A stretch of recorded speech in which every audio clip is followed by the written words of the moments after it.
Hola Emiliana, ¿qué tal? ¿Cómo estás? Gracias por este espacio. Sí, ya tenemos un preview, pero toda la experiencia que tú traes es importantísima para que los venezolanos, indistintamente de donde estemos, podamos sumarnos a construir. ¿Sí? Yo estoy muy feliz y agradecido, así que voy a empezar con las preguntas. ¿Sí? Fíjate, Claro. ¿cuál crees tú que es el mayor desafío ético y práctico al intentar despolitizar la educación en Venezuela, sobre todo después de tanto tiempo de adoctrinamiento? Mira, yo creo que el gran desafío que vamos a encontrar es como una desconfianza muy grande de con quién podemos reconstruir y construir un nuevo sistema educativo que forme ciudadanos que tengan visión de democrática, de inclusión, que tengan las competencias necesarias para llegar a su máximo potencial en un mundo como el que enfrentamos, que es cambiante, que es dinámico y que sean agentes de su propio futuro, ¿no? Esa es la visión de Venezuela, Tierra de Gracia. Y una de las discusiones que hemos tenido constantemente desde hace más de 2 años que empezamos a trabajar en el equipo de María Corina Machado, pero en el equipo técnico de educación, o sea, somos muchas personas en varios equipos dedicados a diseñar lo que serían políticas y programas, vamos a decir que llamamos de rescate, o sea, en los primeros 100 días, después a corto plazo, y cuál es nuestra visión de ese país que queremos.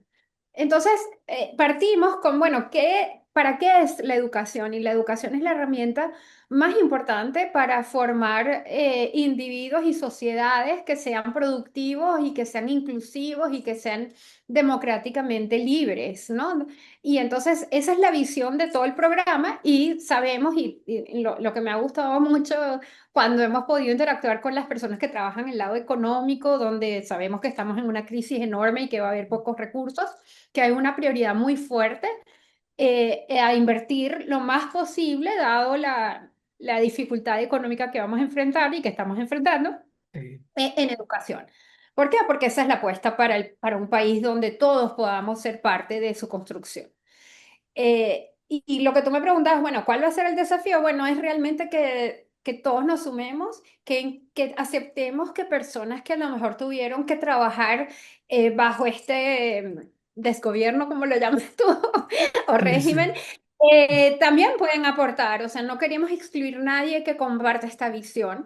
Eh, y a la vez tenemos que estar muy claros que prácticas corruptas, prácticas de ideologización que benefician a un grupo y no a otro, eso no va a ser aceptable.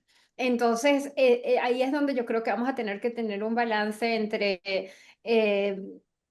o sea, y construir esos nexos de confianza que al final los vamos a necesitar para llevar al país adelante y al puerto que queremos llevar. Súper, y es que tú lo dijiste, no te quise interrumpir, pero literalmente la base de toda sociedad es la educación. Y Sí. si no tenemos los cimientos de la educación, ¿cómo construimos la sociedad? No podemos seguir adelante. Y allí es importante que tanto padres, alumnos, los maestros que se han ido, los maestros que están, es importante que nos sumemos todos a esa tarea. A veces pareciera que dicen que el trabajo de hormiguita no se ve, pero resulta que el trabajo de muchas hormiguitas es el que finalmente va a hacer el cambio. Así que excelente, ¿sí? Y mira, de hecho, yo creo que algo que es inédito en Venezuela y lo vimos con las elecciones, cómo se movilizó a todo el mundo en cada rincón del país. María Corina lo dice mejor que nadie, ¿no? Y mostramos que somos unidos, que queremos lo Sí, mismo y podemos organizarnos y hacer cosas bien. Entonces, en educación también, una de las propuestas que tenemos es iniciar con un programa que diga todos a aprender, ok. porque nuestros niños han estado muy golpeados desde antes de la pandemia, pero durante la pandemia y ahora después, no solo con la ideologización y lo que se les da en las escuelas, pero incluso con el tiempo en que están en las escuelas y si hay escuelas y qué tipo de escuelas atienden. Eh, ¿Sabes? Sabemos que los niños, que por el bajo también pago a nuestros maestros, el gobierno no ha podido exigir que el docente asista regularmente a la escuela y les ha dejado supuestamente a ellos decidir, pero sabemos que o sea, los impactos en aprendizaje, que además tenemos muy poca información, pero Sí. la poca que hemos podido contar, muestra un rezago importantísimo en las competencias más fundamentales como son lectoescritura inicial y matemáticas básicas. Sí, que bueno, de hecho tú vi que estaba revisando tu currículum y tú tienes también, déjame buscar por acá, tienes dentro de tus especialidades y tienes un trabajo especial que de hecho hiciste que tiene que ver con,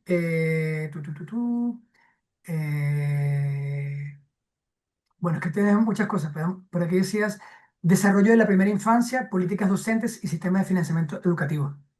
Sí, durante mi carrera tuve la oportunidad de trabajar inicialmente mucho en el tema de políticas docentes. Bueno, me formé como después de haber sido del pregrado en comunicación, descubrí mi pasión por la política educativa y la economía y la forma en que los economistas analizan problemas de política pública es muy útil también para el sector de educación. Entonces estudié el doctorado en economía de la educación y allí me interesé mucho en el tema de cómo generamos políticas docentes que aporten incentivos a los docentes para que sean más efectivos, pero también les den apoyos reales en términos de formación, en términos de una vida digna, en términos del salario, beneficios, condiciones laborales. Y ese fue como mi tesis, mi inicio en el campo real, pero luego de muchos años en el Banco Mundial inicialmente y después en el Banco Interamericano de Desarrollo, también pues me enfoqué mucho en todo lo que tiene que ver con el tema de primera infancia, porque al final me interesa mucho reducir la desigualdad entre los resultados en educación de nuestros países, de Venezuela y otros países de América Latina, pero también dentro de los países hay muchísima desigualdad. Incluso los países que mejores resultados tienen en promedio, por ejemplo, Chile, yo trabajé mucho en Chile y tienen o sea, uno de los países latinoamericanos que mejor salen en las pruebas estandarizadas de aprendizaje estudiantil, pero cuando ves dentro de Chile hay unas brechas enormes Sí, entre alumnos que vienen de hogares pobres y hogares ricos. Entonces yo echaba broma a los chilenos que les decía, ustedes creen que ustedes tienen buenas escuelas. Sin embargo, las mejores escuelas en Chile son peores que las peores escuelas de Singapur. Entonces todavía tenemos que dar un grado, o sea, un que salto. es como un mito de que tenemos porque esa desigualdad nos enmascara muchas cosas. Claramente, sí hay niños en Chile que están aprendiendo por lo menos igual que los peores de Singapur o los de bajo promedio en Singapur. Esos son los más ricos de Chile y los que están en las mejores escuelas, pero la mayoría está muy por detrás. Fíjate Entonces, que tú haces esa comparativa y precisamente Venezuela necesita tener esa multivisión, ese multiconocimiento, ese entender las distintas multiculturalidad, por decirlo de alguna forma, porque es precisamente lo que va a hacer, te va a permitir medir y cómo implementar y cómo traer experiencias para mejorar nuestro país, ¿sí? De hecho, mira, te comento algo que si puedo agregar algo porque tú hablas de sumarnos todos y yo tengo el privilegio. Es necesario que todos nos sumemos. Y yo tengo Porque el privilegio. va a llegar María Corina, tiene un equipo y ese equipo es limitado. Pero al final somos humanos y uno de los cambios gigantes que tenemos que entender y dar el salto es que el cambio no lo van a hacer 7 personas, 10 personas. Todos tenemos que hacer el cambio, todos tenemos que sumarnos, todos somos hormiguitas para poder lograr ese gran cambio. Por eso Venezuela Hub es de todos, todos tenemos que dar ese Y cambio. no solo eso, sino además tenemos una oportunidad enorme porque el país está tan destruido que no que podemos reinventar las cosas. O sea, Eso, una de las limitaciones que yo he encontrado trabajando con gobiernos en toda Latinoamérica y en otras regiones del mundo es que tú partes de lo que tienes y eso ya te limita lo que puedes hacer. Pero exacto, como en Venezuela tenemos tan poco, podemos pensar en grande y traer nuevas ideas y dar como un salto grande en la calidad de la educación, pero así como en la salud. Y te digo, yo he conocido gente fuera del país, pero también me han buscado personas increíblemente comprometidas dentro de Venezuela que me han escrito y yo con todos les respondo, sí, como te respondí a ti, hablemos. muchas Porque los gracias. necesitamos a todos y si compartes la visión y si compartes la aspiración de tener un país distinto, libre, democrático, productivo, donde todos También quepamos, suma. podamos contribuir, eh, entonces yo te invito a ser parte de este movimiento la verdad, y algún rol te podemos asignar o te puedes tú crear, porque necesitamos a todos, Sí, es indudablemente. que es sumarnos en la difusión, sumarnos en la construcción, pero además sumarnos en la motivación, esa que por 25 años han socavado